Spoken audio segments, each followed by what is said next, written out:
আশা করি খুব ভালো আছে, আমিও ভালো আছি। আমি আজকে একটা নতুন আইটেম নিয়ে তোমাদের সামনে হাজির হয়েছি। মোচা তো তোমরা খেয়েছো, সবাই নানা রকমভাবে মোচা রান্না করে খাওয়া যায়, কিন্তু আজকে আমি একটা মোচার অন্যরকম আইটেম নিয়ে তোমাদের সামনে হাজির হয়েছি।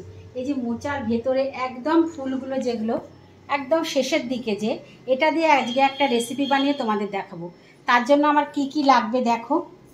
এটা তো লাগবেই, তাছাড়া আছে আলু সেদ্ধ করে রেখেছি, লবণ আছে, আদা আছে, হলুদ, জিরে, লঙ্কা, একটু চিনি, আর এটাকে আমি বড়া বানিয়ে করব। এর জন্য বেসন আছে, লঙ্কার গুঁড়ো, একটু আদা ঘষে দিয়েছি, নুন আছে আর হলুদ আছে। এখানে তেল আছে, সরষের তেল, ঘি আর গরম মশলা। কি করে বানাচ্ছি চলো। দেখো জল দিয়ে আমি ব্যাটারটা তৈরি করে নেব। তুলে নিয়েছি, এবার এগুলোকে চুবিয়ে একটা একটা করে আমি ভাজবো।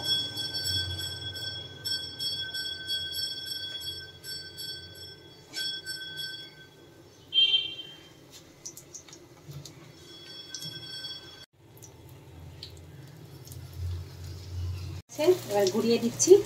এই রেসিপিটি কিন্তু আমার মায়ের থেকে শেখা।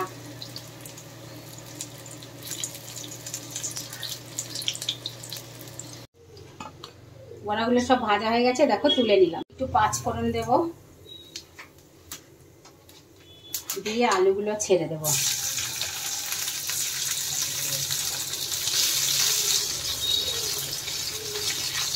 আলুগুলো আমি সেদ্ধ করে নিয়েছিলাম।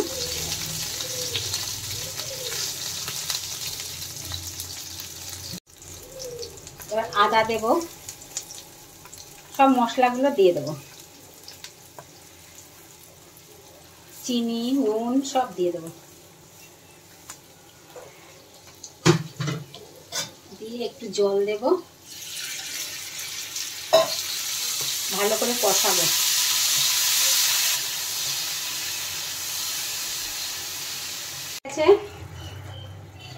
এবার আমি বড়াগুলো দিয়ে দেব। এর মধ্যে একটু গরম মশলা দেব, দিয়ে একটু ফুটতে দেব।